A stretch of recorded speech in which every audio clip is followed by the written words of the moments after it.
Bienvenidos, soy Manuel Llamas, director del Instituto Juan de Mariana, y estamos aquí para hablar de economía, para explicar la economía aprovechando las noticias, la información de actualidad. Y hoy vamos a hablar de Cuba, de la miseria que vive la isla y de las últimas dificultades que atraviesa el pueblo cubano como consecuencia del desastre comunista que gobierna Cuba desde hace más de 60 años. La isla caribeña se ha quedado sin luz. Ya no es una cuestión solo de hambre, de pobreza, de miseria y de represión, sino que además ahora la isla se ha quedado a oscuras. Su sistema eléctrico ha colapsado por completo. Los apagones son una constante en la isla, pero en esta última semana directamente el apagón ha sido generalizado, con todo lo que ello supone para la vida, para la subsistencia del pueblo cubano. Y además vamos a hablar de la mano de los mejores expertos sobre los nuevos planes que tiene el régimen comunista, la dictadura castrista, para inmiscuirse en los asuntos de países vecinos, para analizar cómo influyen en los gobiernos de otros países más o menos alineados, como es el caso de Venezuela o como es el caso más reciente de México, donde Cuba ya está extendiendo sus garras y su influencia sobre el gobierno de Claudia Sheinbaum. Todo esto y mucho más en el programa de hoy. Así que, si estáis listos, arrancamos.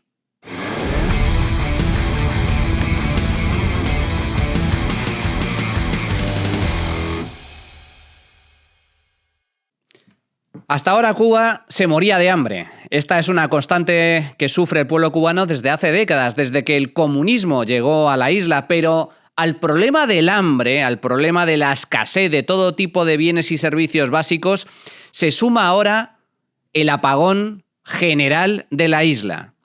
Cuba se ha quedado sin luz. Los cortes en la isla son constantes desde hace años, como consecuencia de la falta de inversión, de las nefastas infraestructuras. El país está en la más absoluta ruina, pero es que en la última semana la dictadura castrista ha decretado el apagón total. Se cayó todo el sistema eléctrico. Fijaos. Estas son imágenes de la última semana en Cuba. Esto es de noche, en La Habana. No hay ni una sola farola. Lo que vemos, las pocas luces que hay, son las luces de los escasos vehículos que hay por las calles. Los cubanos viven a oscuras desde hace días. El sistema eléctrico cubano siempre ha sido un desastre. Los cortes de luz son algo habitual, es el día a día en el que vive la isla desde hace muchísimos años. Pero es que ahora la situación es mucho peor porque el sistema en sí ha colapsado. Por lo tanto, los cubanos en sus casas tienen que utilizar pues lo que estáis viendo. Pequeñas linternas, velas, para poder cocinar, para poder tener algo de luz en sus viviendas. Cuba vive como vivíamos prácticamente en la prehistoria, en las cuevas, con el fuego. Hasta ese nivel ha llegado el desastre cubano.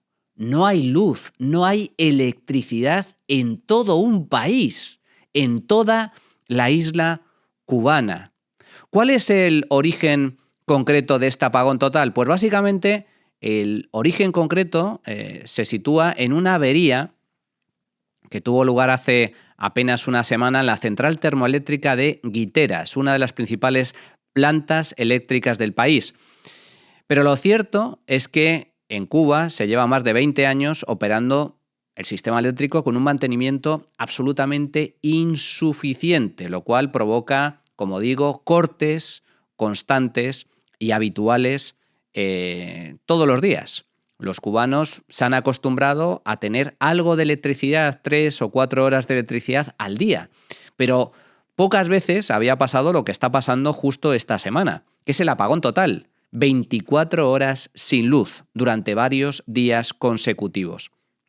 El problema, por lo tanto, es estructural, no responde a un fallo puntual en una planta, sino que, como digo, si a esto se le suma los cortes constantes que sufre el pueblo cubano, es evidente que el problema de la electricidad en Cuba es una cuestión estructural. ¿Por qué? Pues básicamente porque hay falta de inversión en infraestructuras. Una infraestructura eléctrica, energética, requiere de un mantenimiento, requiere no solo de un mantenimiento adecuado, sino también de inversiones recurrentes para mejorar la red y la distribución de energía a lo largo de la isla. Eso no sucede en Cuba desde que el comunismo, por desgracia, se hizo en el poder en los años 50. Desde entonces, Cuba sigue viviendo de las plantas eléctricas que había en el periodo anterior a la llegada del comunismo. Estamos hablando de hace más de 60 años. Sin mantenimiento, insisto, sin nuevas inversiones, con lo cual os podéis imaginar cuál es el estado, la situación de esas plantas eléctricas. El estado es absolutamente deplorable. Falta también mantenimiento de las centrales. El país sufre escasez de combustible, no tienen gasolina, ni siquiera, no tienen petróleo, no tienen lo más básico, ni siquiera diésel, ni para los coches, ni para las baterías y los motores para generar electricidad en las casas o en las escasos centros de producción o empresas que hay en el país. El país también tiene o sufre escasez de divisas para importar. No tienen dólares, porque Cuba no produce nada, para importar energía o combustible del exterior. En resumen, el problema de Cuba es miseria. Lo vemos en este vídeo a continuación. Esto vuelve a ser una imagen de estos últimos días en la ciudad de La Habana, en un coche, y ahí veis, esta es la situación real de los cubanos hoy en día. No hay luz en las casas y no hay luz en las calles, ni en las carreteras. Imaginaos todo un país que de repente España, o ciudad como Madrid, como Barcelona, como Bilbao, como Valencia, como Sevilla, se queda absolutamente sin luz. Absolutamente nada de luz durante 24 horas y varios días consecutivos. ¿Cuáles son las consecuencias de este apagón que ha sufrido la isla? Bueno, los colegios se han quedado sin luz y por lo tanto sin luz y sin desde luego, sin aire acondicionado, sin ventiladores, sin nada, de tal forma que se han tenido que cancelar muchas clases. Pero es que tampoco hay luz en los pocos hospitales que hay en la isla. Los generadores también están fallando. Y ya desde luego ni hablar de lo que sucede en las casas, en las viviendas de los cubanos, donde, como hemos visto, tienen que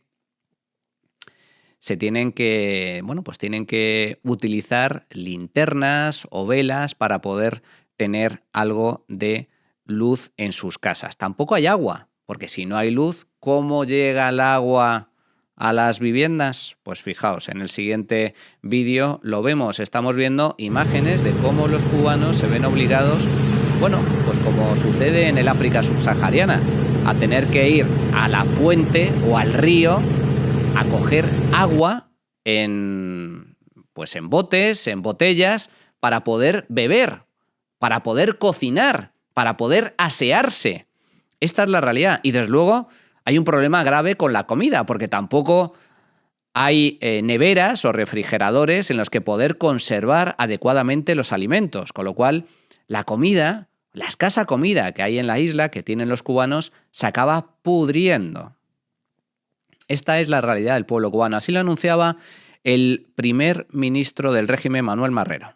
Es que ya la economía hemos tenido que paralizar todas las fundamentales instituciones para poder garantizar este mínimo de energía eléctrica a la población. Es decir, hemos estado paralizando actividades económicas para poder garantizar la generación a la población. Paralizar todas las actividades laborales estatales que no son estrictamente imprescindibles. Eso es desconectar, no solamente que el centro de trabajo no se vaya a trabajar, sino que se hace una desconexión general, porque a veces, aún estando vacío la instalación, se están generando electricidad. Entonces, lo laborable que se pueda estimular el teletrabajo, el trabajo a distancia para disminuir consumo, el apagar todos los equipos que son altos consumidores. Este es el anuncio oficial por parte de uno de los mandatarios de la dictadura cubana anunciando el gran apagón. Se han visto obligados a tener que apagar, desconectar los principales centros de trabajo, las casas, la distribución eléctrica en toda la isla, afectando a toda la población, porque no producían electricidad suficiente. Y por lo tanto el sistema colapsó. Habla de teletrabajo. Marrero. Habla de teletrabajo, pero ¿qué teletrabajo? Si los cubanos no tienen acceso ni a lo más básico. Ya no digamos la posibilidad de tener un ordenador en casa y conexión a Internet. Es algo absolutamente impensable, es un sueño.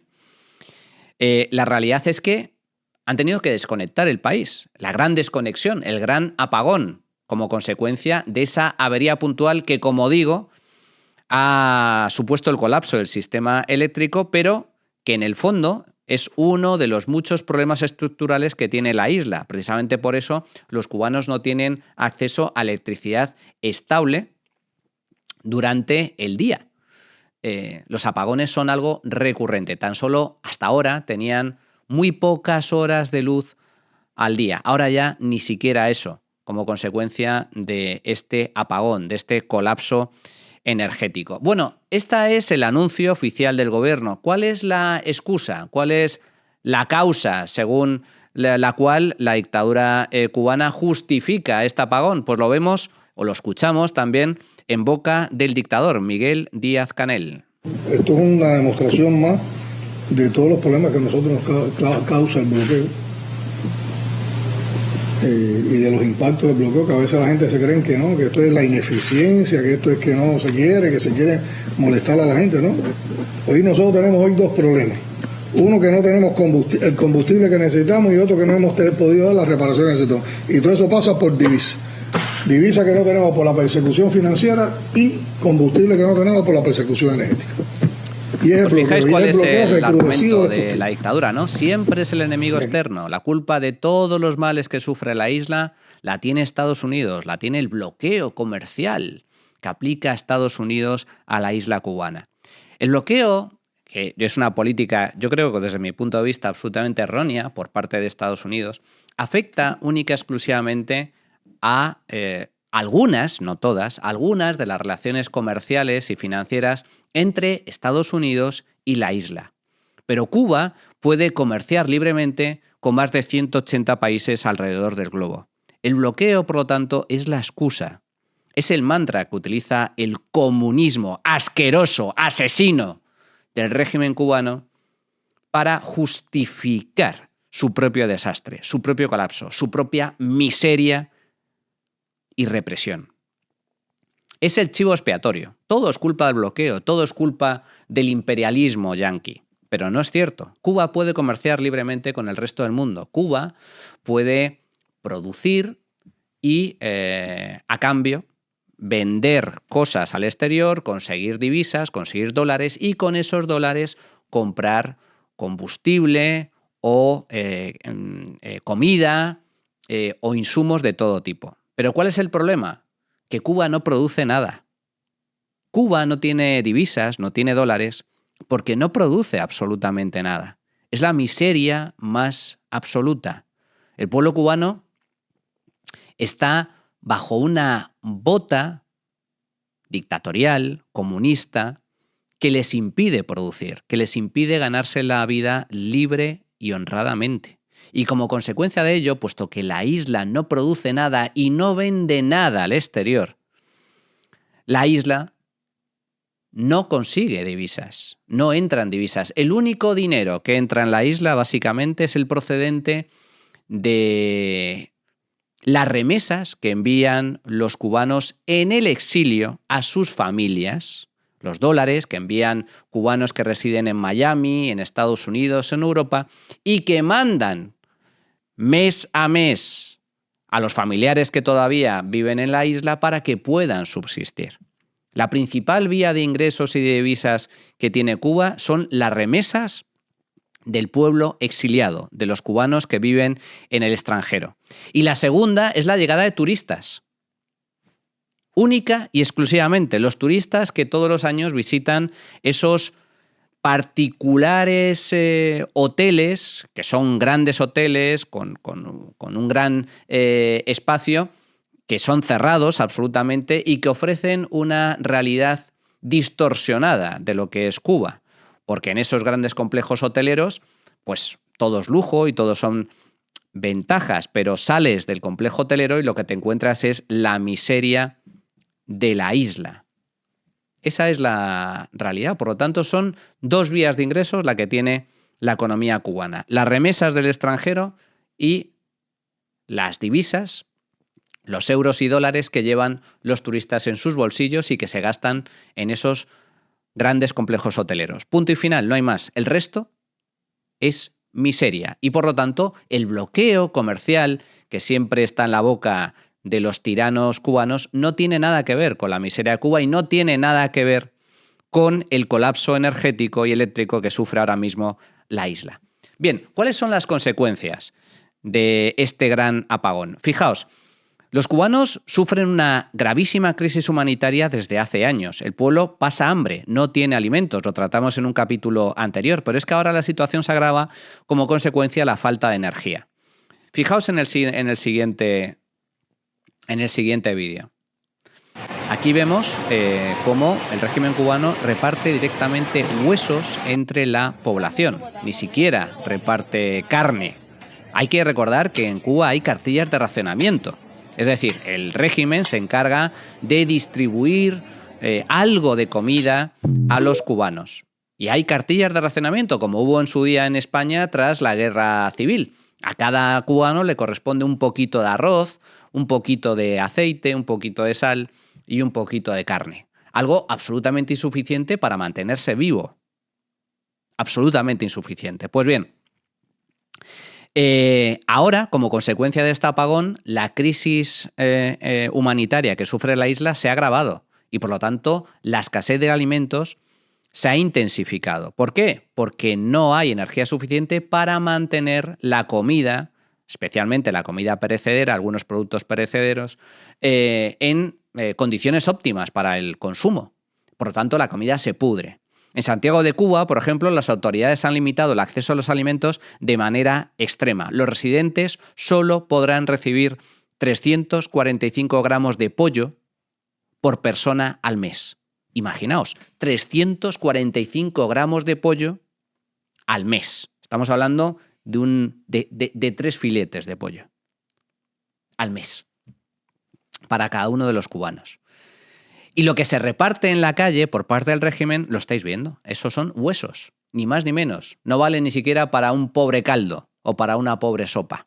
Lo que está distribuyendo el régimen cubano son huesos entre la población. Estos son los logros del paraíso comunista. Esto es Cuba hoy. Fijaos en el siguiente vídeo.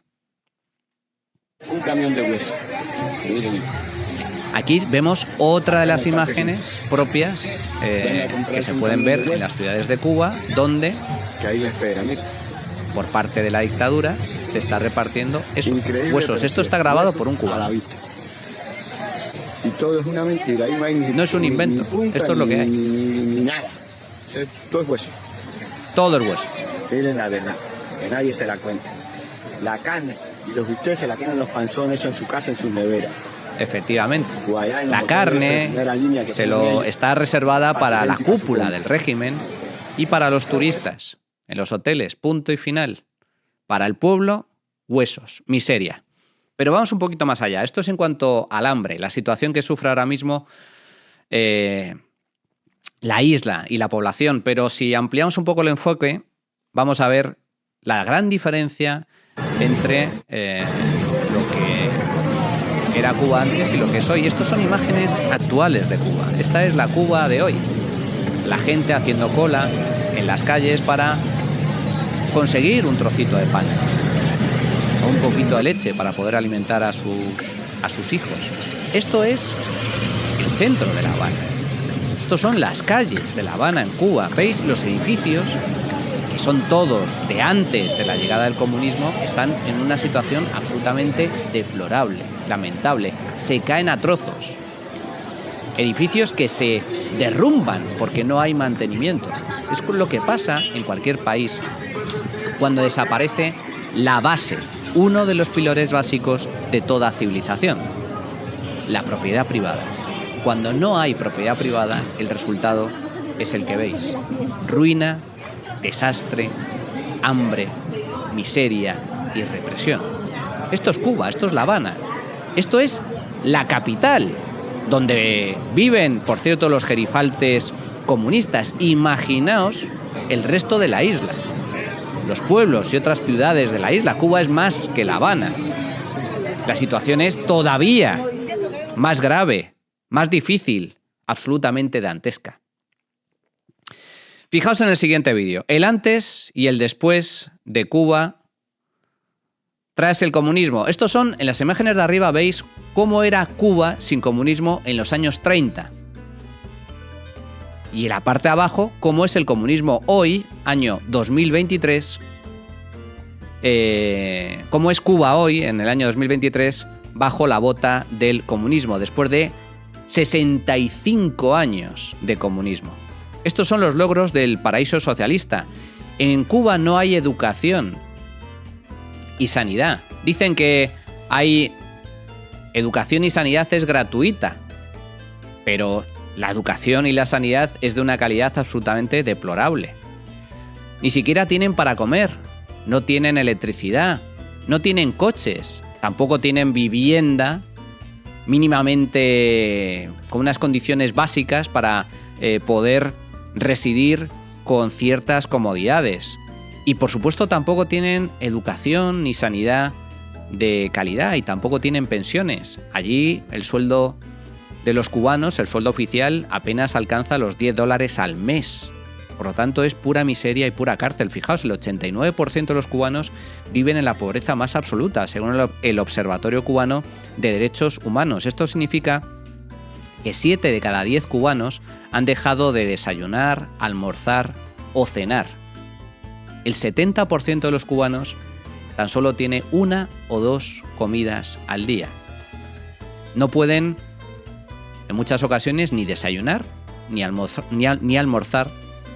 ni cenar. Y el 89% valora negativamente el sistema de salud pública.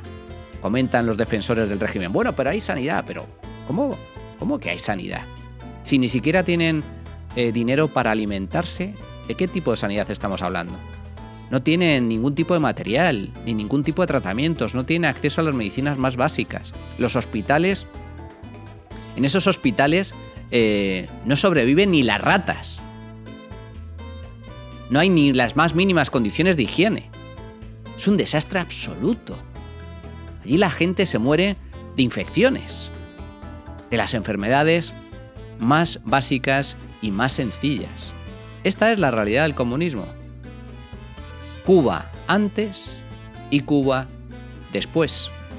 En la Cuba capitalista había transporte público, había trabajo, había dólares, había vehículos. En Cuba se vivía realmente bien, había edificios, había casinos, había playas, había turismo, había riqueza. Por esa razón los españoles, no hace tanto tiempo, hace apenas un siglo, antes de la Guerra Civil y después de la Guerra Civil y durante la Guerra Civil, emigrábamos a Cuba. Emigrábamos a Cuba a buscar fortuna, a ganarnos la vida, porque era un país rico, de los más ricos del planeta hace un siglo, hasta que llegó el comunismo. Y entonces fue el mayor de los desastres. El comunismo con Castro, el tirano Castro, el asesino Castro, Fidel Castro a la cabeza, llegó al poder en el año 1959. Cuba era una de las naciones más prósperas de Hispanoamérica. Tras Argentina y Venezuela, era la que tenía mayor renta per cápita y lideraba muchos indicadores sociales. Tenía una de las tasas más altas de alfabetización de Hispanoamérica, la menor tasa de mortalidad infantil. Ocupaba, por ejemplo, el segundo lugar en número de automóviles y teléfonos per cápita y el primero en número de televisores por habitante. Cuba, hace un siglo, antes del comunismo, era un país rico. Pero hoy, 65 años después del inicio de la revolución, es un país extremadamente pobre, donde digo, y reitero, que el 89% de la población, el 90%, 9 de cada 10 cubanos, viven en la pobreza extrema. casi 850.000 cubanos, casi el 20% de la población, ha tenido que huir de la isla en los últimos años para escapar de la miseria, del hambre y de la represión que una vez más aplica la dictadura castrista. Y son incapaces de garantizar lo más mínimo. Esta es la realidad de la Cuba actual. Bien, llegados a este punto, simplemente recordar que en el Instituto Juan de Mariana hemos puesto en marcha un proyecto para analizar y difundir la realidad de la isla. Se llama Quiero mi Cuba libre, y os podéis suscribir a la newsletter en el Substack. Vais a ver una descripción, vais a ver un enlace en la descripción del vídeo para que os podáis suscribir a esta newsletter, donde todas las semanas vamos a subir y a publicar artículos de cómo era Cuba antes del comunismo, cuál ha sido y cuáles son los problemas que sufre el pueblo cubano y las posibles soluciones para salir de esa miseria, de ese pozo de pobreza, vergüenza e indignidad en el que la isla ha sido sumida como consecuencia de la llegada del comunismo al poder. Hasta aquí la situación económica actual tras este apagón, desconexión energética en la isla. Y ahora vamos a analizar estas y otras cuestiones de actualidad sobre Cuba de la mano de los mejores expertos. Pues estamos con Rosa María Payá, que es fundadora de Cuba Decide, hija de Osvaldo Payá, uno de los líderes más importantes de los demócratas cubanos, asesinado por el régimen en el año 2012. Rosa se ha convertido en una de las voces más importantes, una de las grandes referencias de la disidencia cubana. ¿Qué tal, Rosa? ¿Cómo estás? Muy bien, Manuel, ¿cómo estás? Muchas gracias por tenerme. Muchas gracias por estar de nuevo con nosotros. Teníamos que llamarte para que nos dieses tu opinión sobre este nuevo desastre que ha sucedido en la isla. La situación es agónica, crisis humanitaria desde hace muchísimo tiempo, una situación lamentable, hambre, represión, y ahora se le suma, tal y como ha sucedido en los últimos días, un apagón generalizado en la isla, el colapso del sistema eléctrico. Desde tu punto de vista, Rosa, en primer lugar, saber cómo está la situación en Cuba y, en segundo lugar, qué consecuencias puede tener para los cubanos este tipo de apagones. Mira, la situación es lamentable, la situación es trágica. La situación es que los cubanos están viviendo prácticamente bajo condiciones de un Estado fallido, ¿no? Un Estado que es incapaz de proteger a la población contra crisis humanitarias o contra desastres naturales. Los ciudadanos de Baracoa y del oriente del país, muchos de ellos ni tan siquiera sabían que estaba entrando un huracán porque habían cortado la energía desde 3 días antes. Todavía no sabemos la cantidad de personas que fallecieron. El régimen confesó solo 6. Se teme que mucho más. La realidad es que el régimen cubano simplemente no tiene cómo responder a la tragedia humanitaria que se está viviendo en Cuba. Cuando el viernes pasado cortaron o anunciaron el corte nacional de la electricidad, ya había muchas ciudades que desde muchas horas antes no tenían electricidad. No tener electricidad en Cuba y por más de 22 horas en el país entero significa que no había comida, que no había agua, que no había transporte. Para que nos entendamos, en muchas ciudades en Cuba el agua corriente llega una vez cada varios días. La electricidad en Cuba ya en casi todo el país llegaba unas horas al día.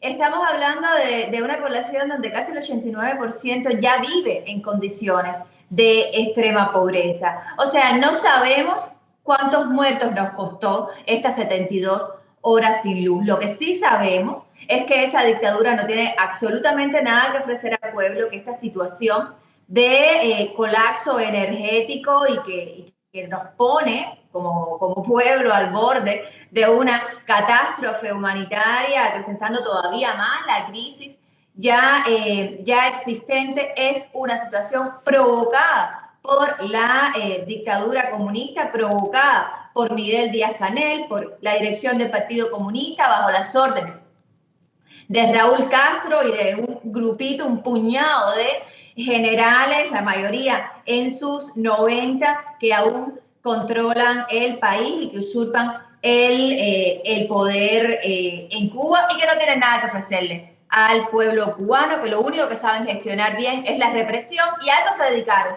durante el colapso energético, a reprimir a los ciudadanos que salían a protestar.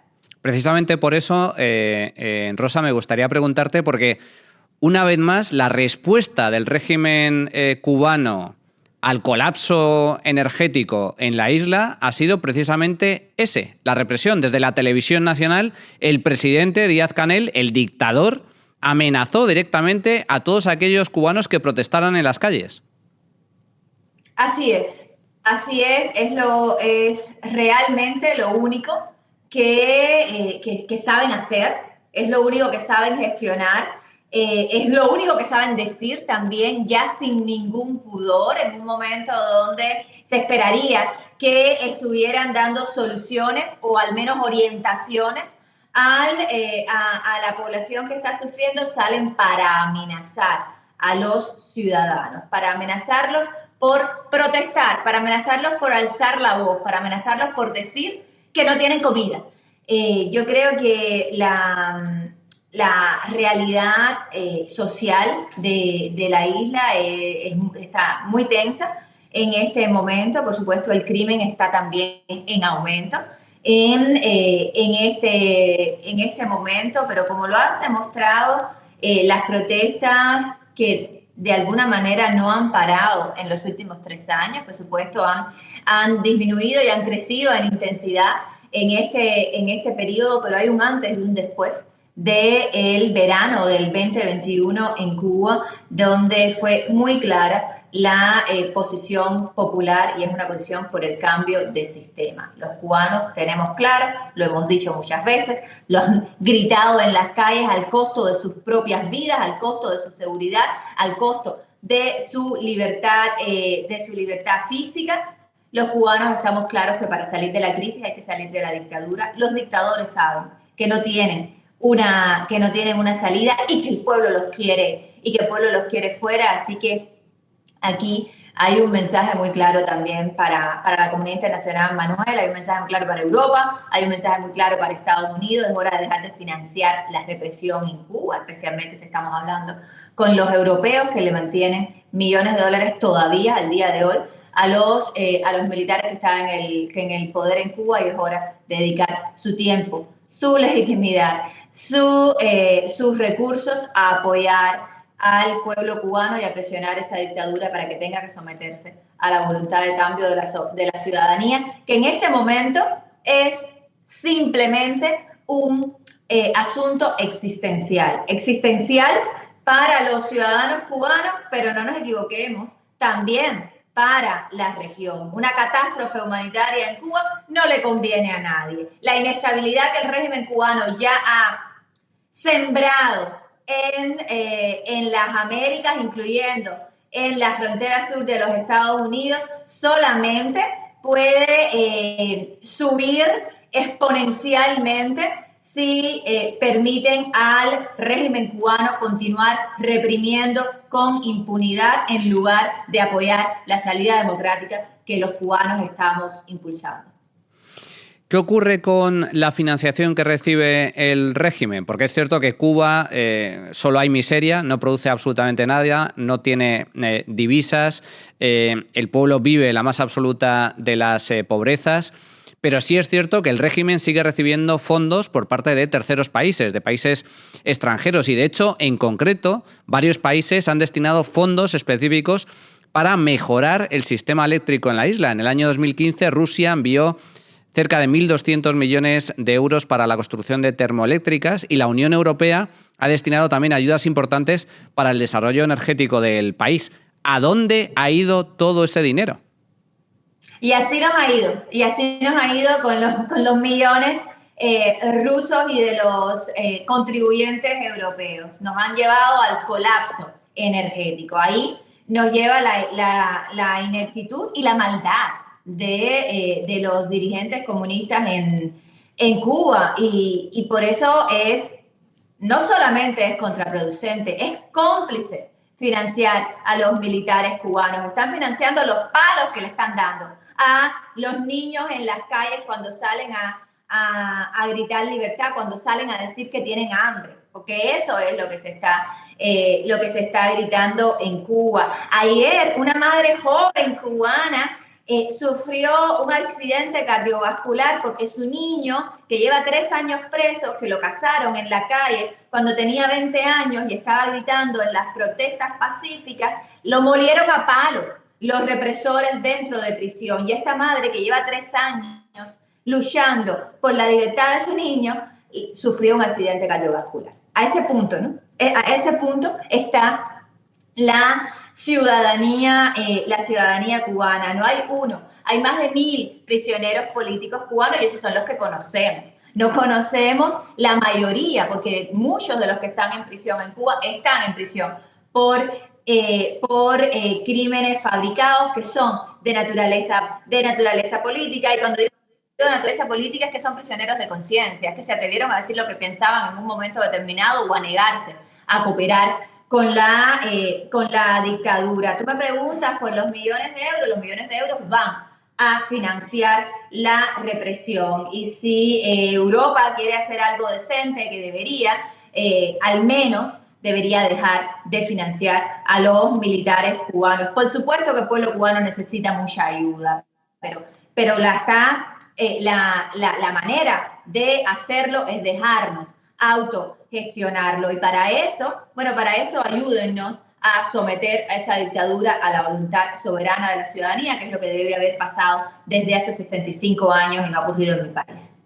Comenta Rosa el papel determinante que juega pues un bloque económico y político como la Unión Europea, pero dentro de la Unión Europea bien sabes que España tiene un papel, una voz preponderante en todo lo relacionado con Cuba y que de hecho la Unión Europea hasta cierto punto se deja guiar por las directrices que da España en materia de política y de relaciones internacionales con Cuba. Desde tu punto de vista, ¿qué deberían hacer los políticos españoles, el gobierno español, para ayudar a que Cuba transite hacia la democracia y la libertad? Y desde tu punto de vista, ¿hay esperanza que haya apoyo a esta transición democrática en Cuba por parte del actual gobierno de España, de PSOE y de Sumar, con Pedro Sánchez a la cabeza?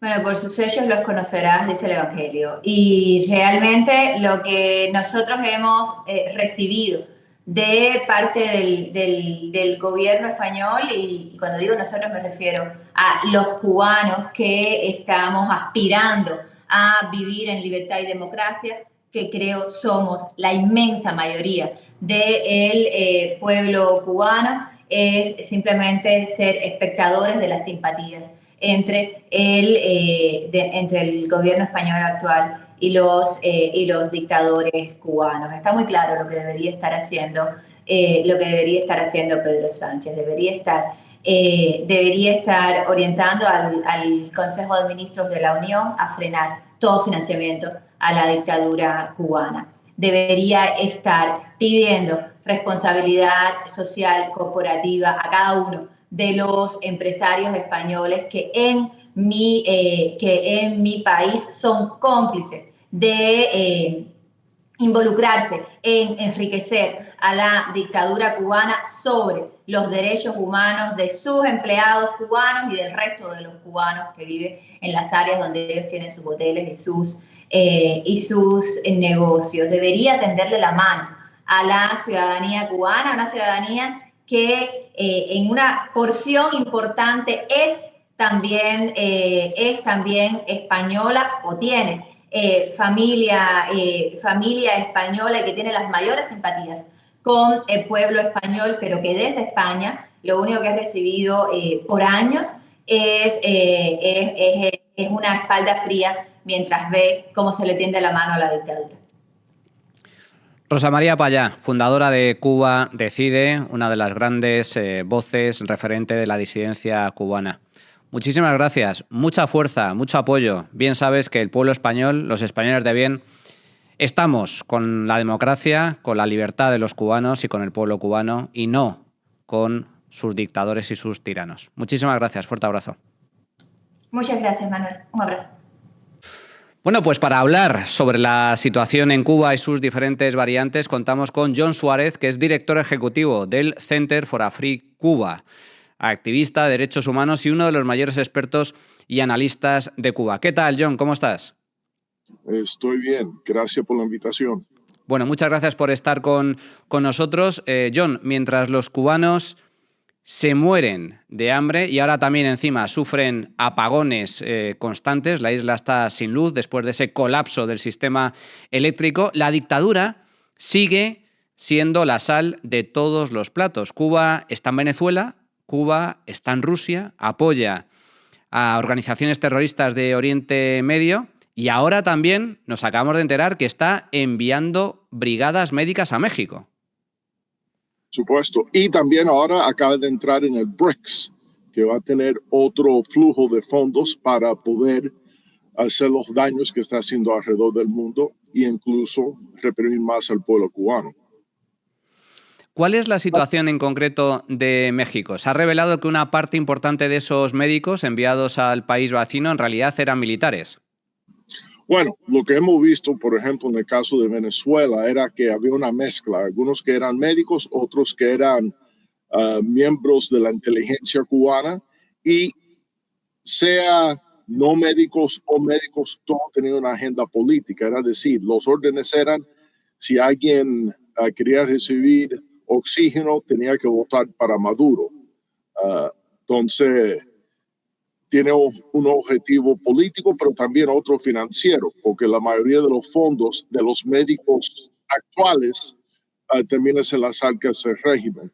Y por eso hemos visto tantos médicos que han salido huyendo durante estos años. ¿Está México de alguna forma, John, sustituyendo a Venezuela y a Rusia como uno de los benefactores que subsidian al régimen? Hay que recordar que Cuba, desde que cayó en las garras del comunismo, siempre ha sido un país subsidiado, asistido financiera y económicamente por países extranjeros. La Unión Soviética prestó asistencia a Cuba durante décadas, pero tras la caída del muro de Berlín, tras el colapso de la Unión Soviética, se ha tenido que subsistir a base de determinadas alianzas. Venezuela ha sido otro de los principales socios extranjeros que ha tenido el régimen durante los últimos años. Ahora, sin embargo, está recibiendo fondos de Rusia y podría pasar lo mismo con México. Bueno, yo creo que primero es importante señalar que antes de Venezuela, después del colapso de la Unión Soviética, estuvo recibiendo fondos de Beijing, de China comunista, y lamentablemente de la Unión Europea, que aún sigue dando subsidios a la dictadura en Cuba. Pero también es verdad que con AMLO y ahora con Sheinbaum, tú tienes un régimen en México pro-comunista con lazos muy fuertes con el régimen cubano. AMLO tenía lazos con los hermanos Castro de hace muchos años, y en el caso de Sheinbaum tenemos que su abuelo, Sheinbaum Abramovich, fue uno de los fundadores del Partido Comunista de Cuba, y Claudia Sheinbaum fue miembro del M-19, como señaló Gustavo Petro cuando en su toma de posición. Entonces, estas son personas que tienen vínculos muy estrechos con la dictadura cubana y obviamente la van a apoyar y la están apoyando. Efectivamente, Gustavo Petro pertenecía a una organización terrorista comunista de extrema izquierda. También ha revelado que la actual presidenta de México, Claudia Sheinbaum, también pertenecía a una organización terrorista de corte comunistoide, de extrema izquierda, y hay claras conexiones. ¿Crees, John, por tu experiencia, que Cuba, el régimen dictatorial de los Castro, podría influir decisivamente en el devenir de México para que de alguna forma siga los mismos pasos desastrosos que ha seguido Venezuela en los últimos lustros?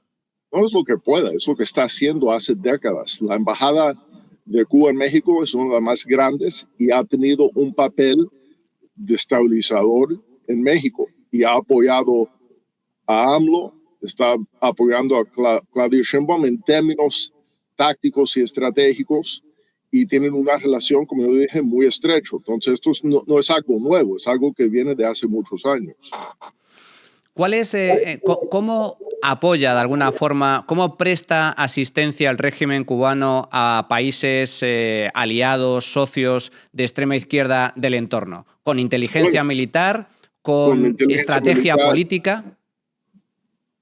estrategia política, inteligencia militar y no militar, tratando de identificar de dónde vienen los tiros. Y también lo hemos visto en el caso de Chile, en el caso de Venezuela, en el caso de Bolivia, Nicaragua, donde han tenido éxito, es poder subvertir las instituciones. Y hemos visto esta estrategia durante la presidencia de AMLO, atacar el sistema electoral, atacar la independencia judicial después que los jueces no permitieron el ataque contra el sistema electoral. Bueno, entonces politizar el sistema. Entonces, toda esa estrategia de cambio, eso viene como asesoramiento de La Habana. En los años 70, John, Fidel Castro afirmó que los cubanos seremos malos produciendo, pero los mejores haciendo la guerra. ¿Qué produce realmente Cuba en la actualidad?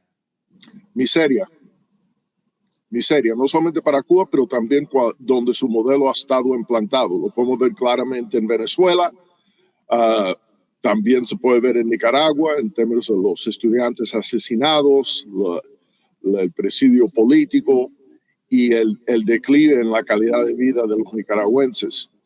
Y lo vamos a ver lamentablemente, yo creo que en México, porque cuando tú acabas con las instituciones, la separación de poderes, la independencia judicial, es imposible sostener un mercado, porque el mercado depende de un orden basado en la ley. Cuando eso se ha destruido, el mercado sigue detrás en el desplome y con eso la miseria. Eso es la receta mágica de cómo hacer países ricos pobres, como hemos visto en el caso de Venezuela. Por otro lado, John, hace unos meses conocíamos que había mercenarios cubanos luchando en el frente ucraniano. ¿Cuál es el papel que protagoniza o que desempeña Cuba en apoyo al régimen de Putin?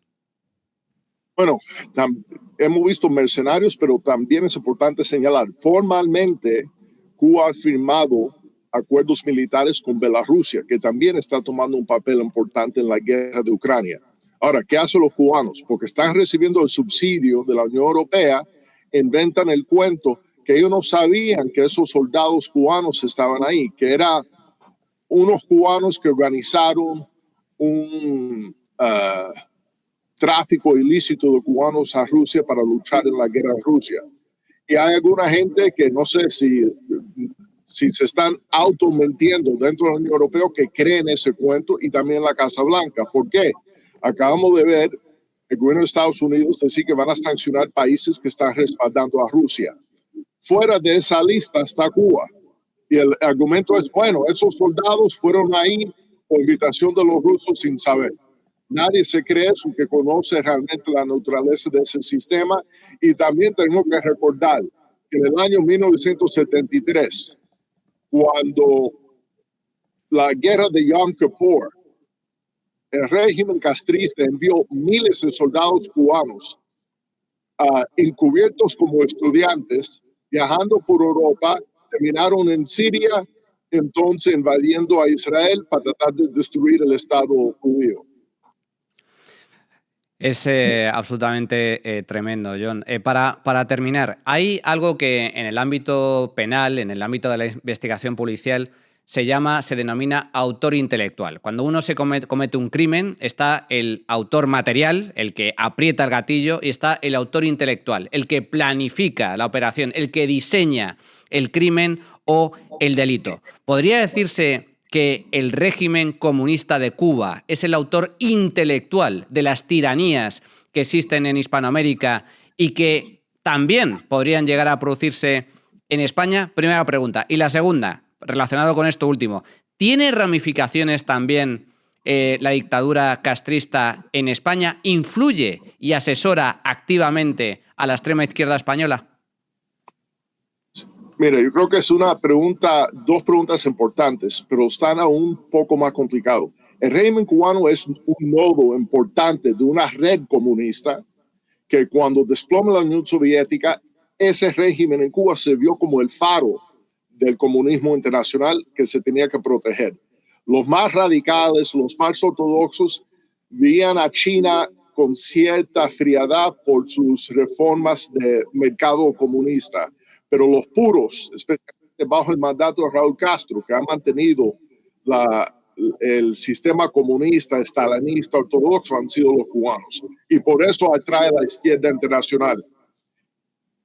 Pero yo creo que han trabajado en red. Cuando desploma la Unión Soviética, se crea el Foro de Sao Paulo, y eso fue una iniciativa de Fidel Castro y Lula da Silva de Brasil. ¿Para qué? Para reconquistar lo que se perdió cuando desplomó el campo socialista en Europa. Y obviamente España, por los lazos históricos y culturales, es un objetivo de los hermanos Castro. Pues estaremos, John, muy atentos a la influencia que está ejerciendo ahora mismo la dictadura cubana sobre México y también sobre el resto de países en los que está influyendo activamente para imponer el desastre del comunismo a nivel internacional. John Suárez. Quería añadir una cosita más. Sí, por favor. Un mensaje a los españoles. Cuiden su democracia, porque si la pierden, como hemos visto en el caso de Cuba, el caso de Venezuela, es muy difícil regresar a ella. Gracias. Solo hace falta, como decimos, que lleguen al poder una sola vez para que se desate el peor de los infiernos.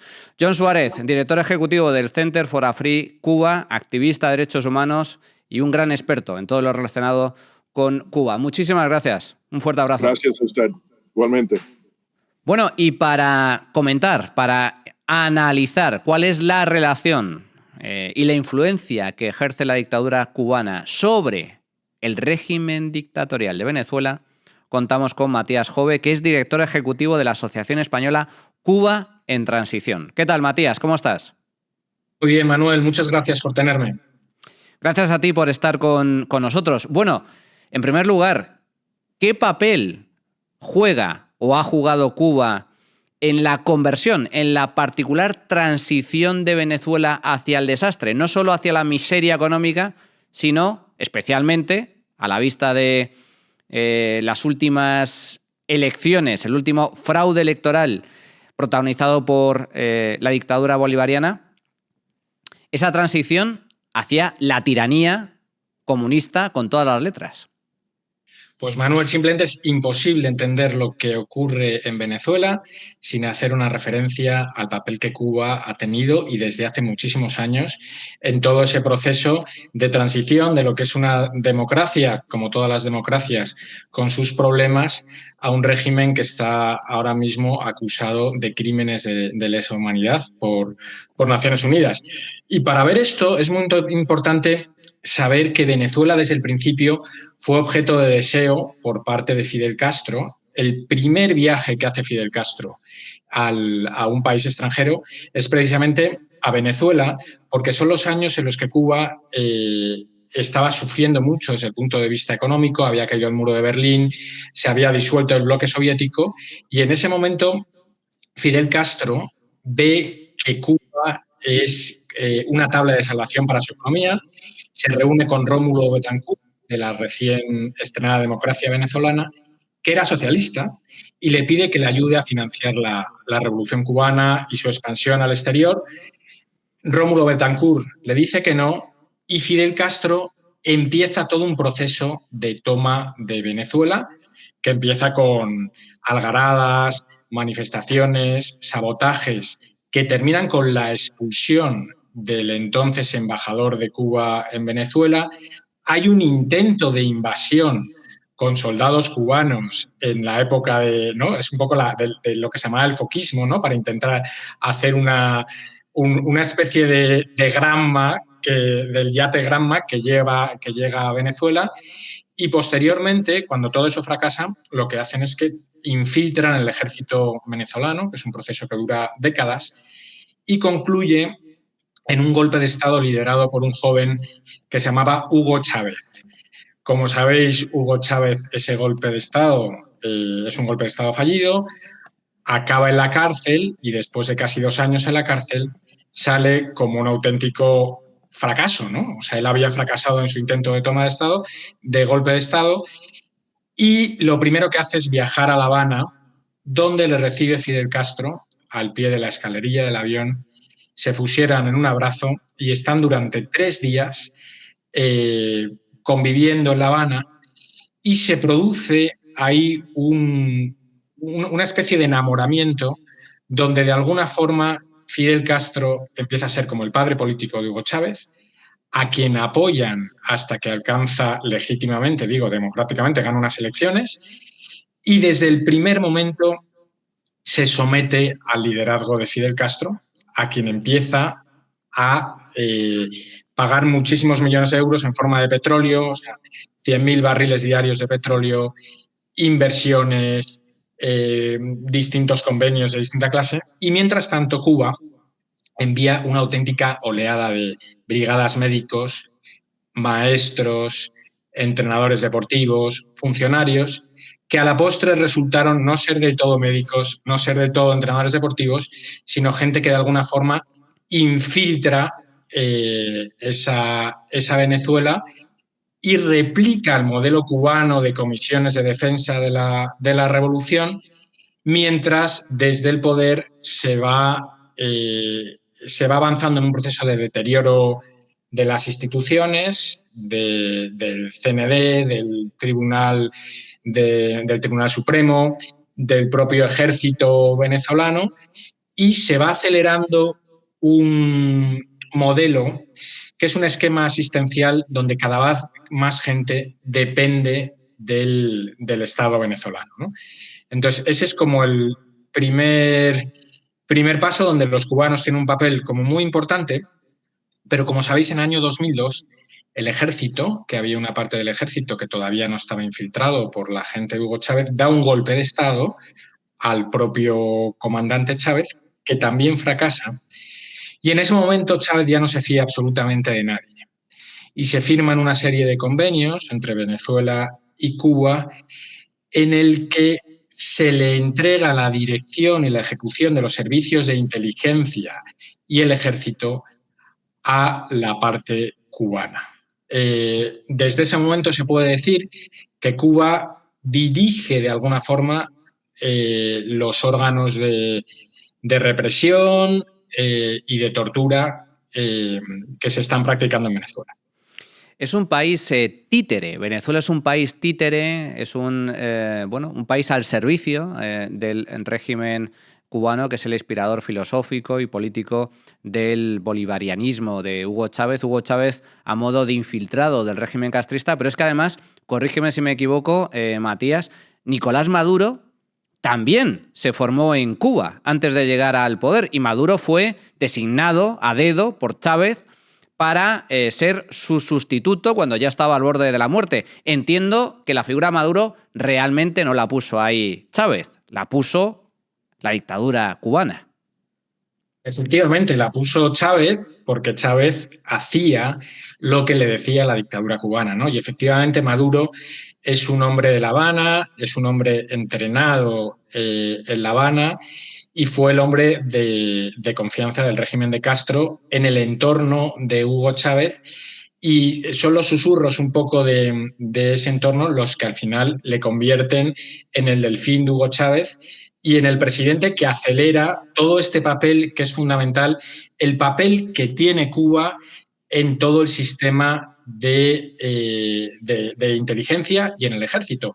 El secretario general de la OEA llega a decir que Cuba es responsable de la represión y tortura en Venezuela. Y esto es porque hay agentes cubanos, pero sobre todo se siguen procedimientos cubanos. El manual que se sigue es el del procedimiento cubano, y ahora mismo, además de la demanda que está en la Corte Penal Internacional por crímenes de lesa humanidad, hay una demanda interpuesta hacia el Estado cubano, precisamente porque es el responsable, o miembros del Partido Comunista Cubano son los responsables de la terrible tortura que se sigue practicando en Venezuela. Y Matías, ¿están Cuba y Venezuela siendo instrumentalizadas, y hasta qué punto, en caso de ser así, por el narcotráfico? ¿Es o son tanto Cuba como Venezuela narcodictaduras? Y en tal caso, ¿cómo funcionan esas narcodictaduras? Pues es una pregunta muy importante esa, Manuel, porque desde hace mucho tiempo los narcoestados, el narcotráfico, utiliza a los estados-nación como pantalla, como trampantojo, para de alguna forma cubrir la actividad delictiva que está detrás. Por parte de Cuba, sus vínculos con el narcotráfico comienzan en los años 70, prácticamente al inicio de la revolución. Y en Venezuela son líderes de distintos cárteles, ¿no? O sea que son, de alguna forma, estos países sirven un poco para cubrir toda la actividad de crimen organizado y narcotráfico que existe por detrás. Y si uno ve un poco qué va a ocurrir en Cuba, ¿no? Donde ya hay una generación de generales que tienen más de 90 años, que conviven a la vez de gente que no tiene ningún tipo de cargo orgánico, pero están detrás de todas estas operaciones de narcotráfico y ¿no? en empresas públicas como es Gaesa. Y ahí está, por ejemplo, el hijo de Raúl Castro, que es Alejandro Castro. Pues Matías Jove, la verdad es que muy interesante el poder escudriñar de primera mano pues esas vinculaciones entre Cuba y la dictadura venezolana. No hay casualidades, ni en la vida y aún menos en la política. Matías Jove, director ejecutivo de la Asociación Española Cuba en Transición. Muchísimas gracias, fuerte abrazo. Muchísimas gracias a ti, Manuel, encantado. Bueno, pues hasta aquí el programa de hoy. Espero que os haya gustado. Antes de despedirnos, agradecer a nuestro patrocinador Primor y también recordaros que os podéis hacer socios del Club B1 Media. Si te haces socio anual tienes un mes gratis. Hazte socio para apoyar la prensa independiente y la prensa crítica, díscola e incómoda contra el rojerío imperante. Muchas gracias a todos. Espero que, como digo, os haya gustado. Despierta, que no te engañen y recuerda, si quieres defender la libertad, si quieres defender tu libertad, súmate al Instituto Juan de Mariana. Hasta la próxima, amigos.